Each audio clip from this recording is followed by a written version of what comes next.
Assalamualaikum warahmatullahi wabarakatuh. Welcome back to my YouTube channel. Di video kali ini saya akan membahas prediksi soal untuk OSN IPA SMP tahun 2022. Nah, tapi untuk yang saya bahas itu bukan fisika dan biologinya, tapi hanya fisikanya aja. Nah, di mana nanti pembahasan yang saya bahas ya, soalnya itu adalah soal-soal yang sesuai dengan silabus, kemudian bersumber dari soal OSN 2018 sampai dengan 2021. Kemudian nanti akan ada materi pengantar juga dan tips menghitung tanpa kalkulator.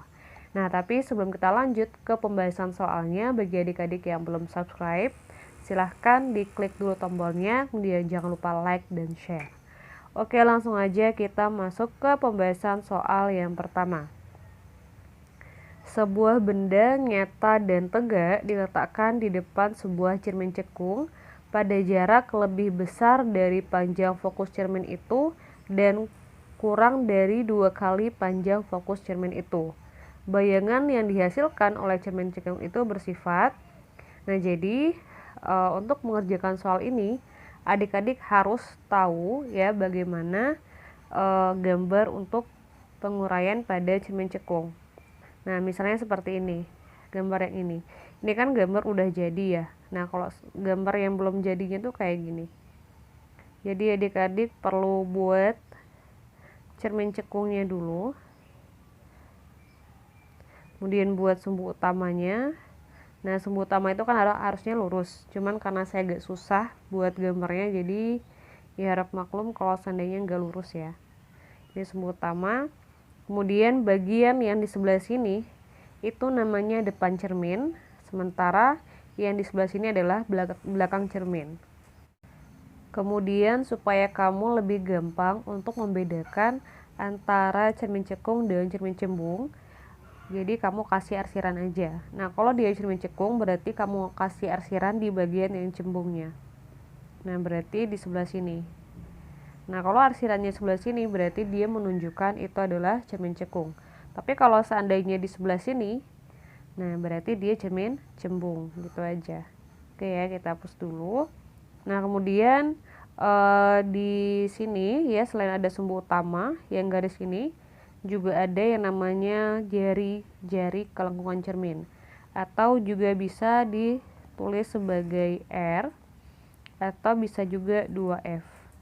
Nah, kenapa? Karena R itu dirumuskan dengan 2F. Jadi kamu bebas, boleh pakai R, boleh pakai 2F kayak gitu. Karena di soalnya dia bilang 2F, jadi udah kita tulis 2F aja. Kemudian di sini ada F. Jadi F itu adalah jarak fokus. 2F itu berarti 2 kali jarak fokus. Jadi kamu kira-kira aja segini tuh seberapa banyak gitu loh 2 kalinya, kayak gitu. Nah, kemudian di cermin ini dia terdapat pembagian untuk nomor ruangannya. Ya, di sini dia nomor ruang yang pertama, di sini ruang 2, ruang 3 ya. Dan di belakang cermin itu adalah ruang 4. Nah, kemudian kita coba analisa dari gambarnya. Ini kita hapus saja ya. Nah, di soalnya disebutin kalau posisi bendanya diletakkan di depan sebuah cermin cekung pada jarak nih ya, pada jarak lebih besar dari panjang fokus cermin itu dan kurang dari 2 kali panjang fokus cermin itu. Artinya posisinya itu di sini. Antara F dengan 2F. Nah, kalau kita lihat di sini adalah posisi untuk ruang 2. Di sini kita diminta untuk menentukan bagaimana sifat bayangannya. Nah, untuk menentukan sifat bayangan, caranya kayak gini. Yang pertama, kamu harus ingat nomor ruang benda.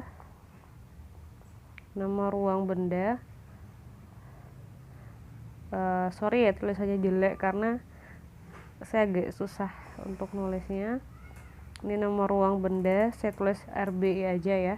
Ditambah ruang bayangan itu sama dengan 5. Nah, dia kan tadi posisinya di ruang 2 kan bendanya.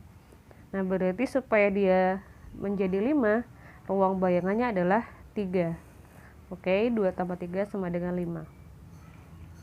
Nah, kalau kita lihat di gambar ruangan 3 itu adalah di sebelah sini. Kemudian pertanyaannya adalah kenapa sih kok dia terbalik? Nah, karena gini adik-adik, setiap bayangan yang posisinya berada di depan cermin, berarti di nomor ruang 1, 2, dan 3, sifatnya selalu nyata dan terbalik. Nah, berarti kebalikannya. Kalau seandainya nomor ruang bendanya di sini, ya, di ruang 4 atau di belakang, bayangan maksudnya, berarti sifatnya adalah maya dan tegak. Paham kan? Nah, sekarang kita coba seleksi dulu nih, mana option yang benar.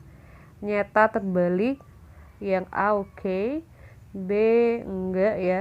Oh, A dan D kan.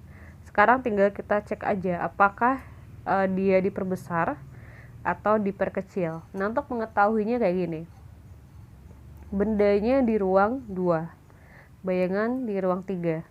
Nah, 2 ke 3 itu dia semakin besar atau semakin kecil? Semakin besar kan? Nah, karena dia semakin besar berarti bendanya itu mengalami perbesaran ya untuk bayangannya. Berarti jawabannya tepat adalah yang D. Oke, kita lanjut ke soal nomor 2. Bayangan suatu benda oleh sebuah cermin lengkung berjari-jari 40 cm.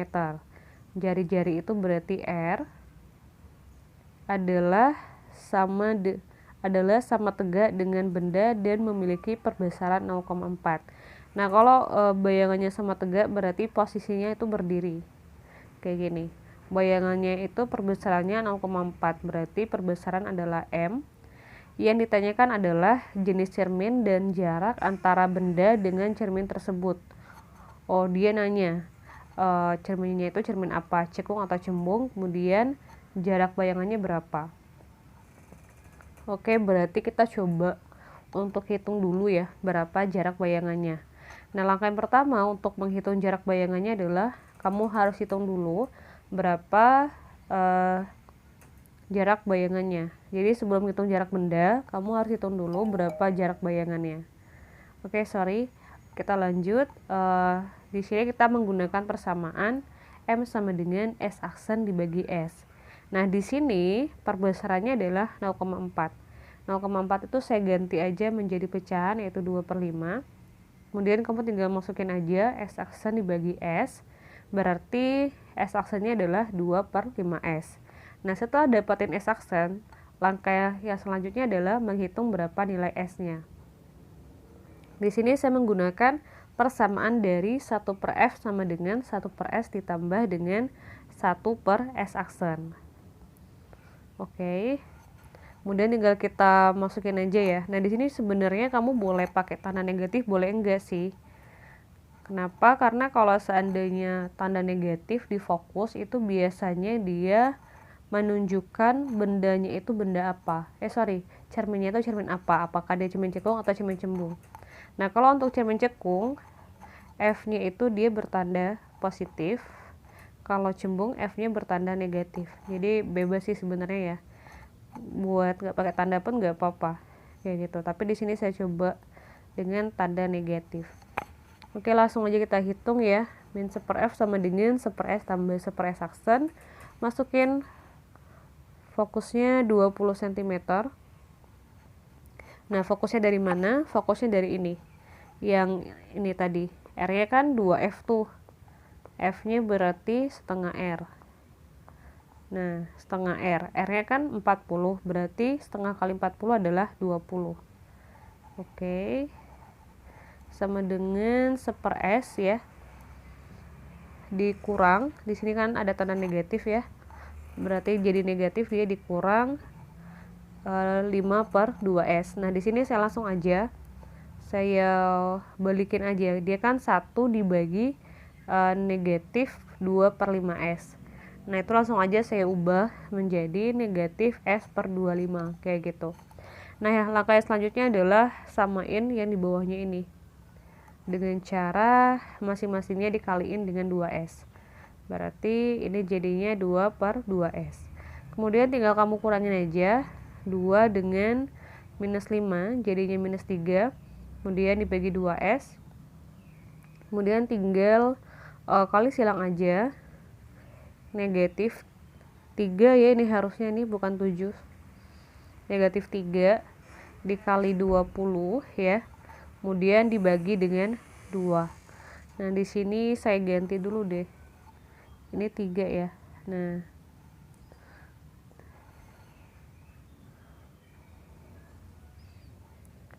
20-nya tinggal dibagi aja dengan 2, berarti dapatnya 10.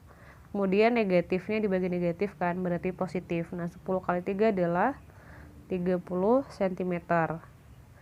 Kemudian kita tinggal menentuin nih, apakah dia yang cermin cekung atau cermin cembung. Yang A atau yang D. Nah, cara menentukan cermin yang mana? Caranya kayak gini. Kamu tinggal gambarin aja cermin cekungnya kayak yang tadi. Kemudian di sini disebutin kalau jari-jarinya adalah 40 cm. Berarti di sini R-nya ya. R di sini adalah 40 cm. Sementara jarak bendanya adalah 30 cm. Nah, kalau dia 30 cm, berarti posisi bendanya anggap aja di sini kan, di ruang 2. Karena posisi bendanya di ruang 2, berarti posisi untuk bayangannya adalah di ruang 3. Nah, kalau kita bahas ya, balik ke soal nomor yang sebelumnya, untuk bayangan yang di ruang 3 sifatnya adalah nyata, terbalik, dan diperbesar. Nah, sementara di sini disebutin kalau posisinya itu adalah tegak. Mana ya? Sama tegak. Nah, yang ini. Kalau dia sama tegak, berarti itu untuk lensa cermin cembung. Berarti jawabannya adalah yang D. Ini yang D ya. Oke, semoga paham ya. Kita lanjut ke soal nomor 3. Sebuah lensa cembung memiliki panjang fokus 10 cm. Sebuah benda kecil ditempatkan pada jarak 5 cm di depan lensa itu. Bayangan benda yang dibentuk oleh lensa adalah bersifat nyata, jaraknya 10. Berarti di sini dia nanyain sifatnya sama jarak bendanya. Berarti kita coba hitung dulu ya untuk jarak bendanya. Nah, untuk menghitung berapa jarak bendanya, kamu bisa pakai persamaan ini. Jadi persamaan ini dia nggak cuman dipakai di cermin aja, tapi juga bisa digunain di lensa dengan keterangan yang sama, di mana fokusnya 10 cm dan jarak bendanya yang ini ya, itu adalah 5 cm. Nah, kemudian kamu juga harus ingat ya, tanda positif negatif untuk fokus ya pada lensa. Kalau dia lensa cembung, itu dia positif fokusnya. Kalau dia lensa cekung, fokusnya negatif. Jadi kebalikan dari cermin kayak gitu. Oke. Kok nggak mau? Oke, kita lanjut ya. Nah, di sini kamu tinggal masukin aja nilai fokusnya 10, kemudian S-nya 5, lalu tinggal pindahin aja ruasnya yang ini, 1/5-nya pindahin ke ruas yang sebelahnya, jadinya kayak gini ya. 1/S aksen sama dengan 1/10 dikurang 1/5. Kemudian di sini kita pakai 10 sama 5 berarti pakai 10. 10 bagi 10 1, 10 dibagi 5 berarti 2. Nah, dapatnya adalah 1/S aksen sama dengan 1/2 dibagi dengan 10. Artinya 1/S aksennya adalah min 1/10. Atau dengan kata lain ya, S aksennya adalah negatif 10 cm. Kemudian tinggal kita cek aja ke optionnya. Yang A dan B ini dia sama-sama 10 cm. Bedanya adalah yang A itu nyata, yang B maya. Nah, jadi saya kasih penjelasan dulu ya adik-adik. Kalau misalnya S aksennya negatif, maka bayangannya itu bersifat maya. Kebalikannya, kalau S aksennya positif berarti dia bersifat nyata. Nah, artinya jawabannya benar adalah yang B. Oke, kita lanjut ke soal nomor 4. Haris tidak dapat melihat pemandangan jelas seperti kebanyakan temannya. Saat membaca, Haris selalu menempatkan objek bacaan pada jarak yang sangat dekat, kurang dari 25 cm dari matanya. Setelah diobservasi, ternyata mata Haris memiliki titik jauh sebesar 4 meter. Lensa kacamata yang sebaiknya digunakan Haris agar dapat melihat jauh secara normal adalah langkah yang pertama yang harus kita lakukan adalah kita harus nentuin dulu apakah si Haris ini mengalami rabun dekat atau rabun jauh. Nah, perlu diketahui adik-adik bahwasanya kalau untuk penderita rabun dekat, dia memiliki titik dekat mata atau yang disebut dengan punctum proximum, itu dia jaraknya lebih dari 25 cm.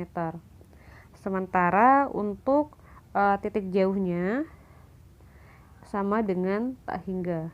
Nah, kalau kita lihat di sini titik dekatnya kurang dari 25 dan titik jauhnya adalah 4 meter. Berarti kalau kita sesuaikan ya dengan ciri-ciri untuk orang yang rabun dekat, itu dia nggak masukkan. Berarti si Haris ini bukan mengalami rabun dekat. Nah, kalau seandainya untuk yang penderita rabun jauh, ciri-cirinya adalah dia memiliki jarak baca normal atau juga bisa titik dekat mata ya atau PP-nya itu kurang dari 25 cm. Kemudian titik jauhnya atau PR itu kurang dari tak hingga. Nah, kalau kita lihat di sini si Haris ini dia jarak baca normalnya kurang dari 25 kan. Berarti yang ciri-ciri pertama ini masuk, kemudian yang kedua punctum remotumnya atau titik jauhnya itu kurang dari tak hingga, yaitu sebesar 4 meter. Berarti si Haris ini dia menderita rabun jauh.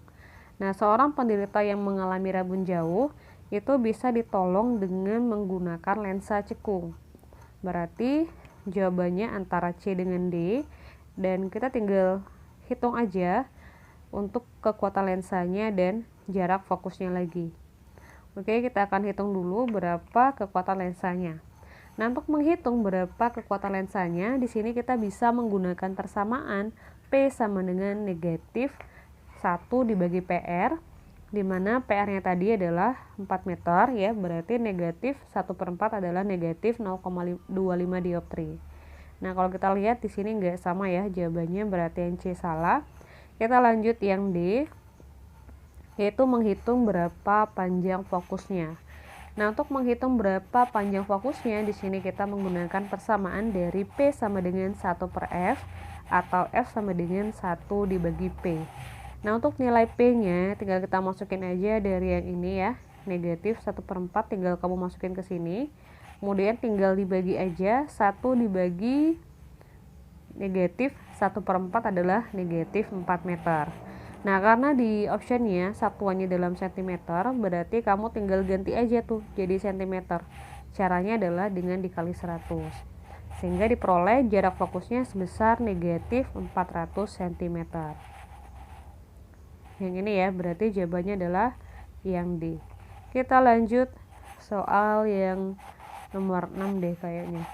Jika mata normal dianggap memiliki titik jauh tak hingga dan titik dekat 25 cm, maka seseorang yang memerlukan kacamata untuk melihat jauh dan memerlukan kacamata plus 2 dioptri untuk membaca memiliki jadi ini mirip ya sama kayak soal yang sebelumnya. Kita harus nentuin dulu seseorang ini dia mengalami rabun apa, rabun dekat atau rabun jauh. Untuk yang ini kita nggak usah terlalu sulit identifikasinya, kita cukup identifikasi berdasarkan kekuatan lensanya atau P. P bertanda positif berarti dia rabun dekat ya. Kalau P bertanda negatif berarti dia rabun jauh. Artinya seseorang ini dia mengalami rabun dekat kan, karena nilai dari P-nya adalah positif.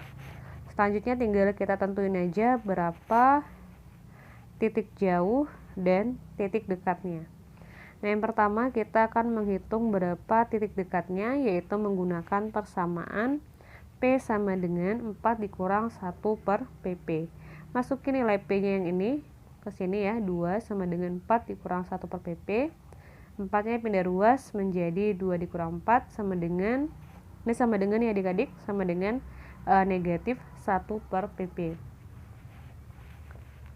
Kemudian ntar dapatnya min 2 sama dengan min 1 per PP, atau PP-nya adalah setengah meter. Setengah meter itu berarti sama aja dengan 50 cm. Karena dia mengalami rabun dekat, berarti dia memiliki titik jauh tak hingga ya, dan titik dekatnya adalah 50 cm atau setengah meter. Jadi jawaban yang tepat adalah yang D. Oke, sekian dulu pembahasan prediksi soal OSN IPA SMP untuk yang fisikanya, untuk materi alat optik. Terus semangat, jangan lupa untuk klik tombol like, share, dan subscribe. Terima kasih. Wassalamualaikum warahmatullahi wabarakatuh.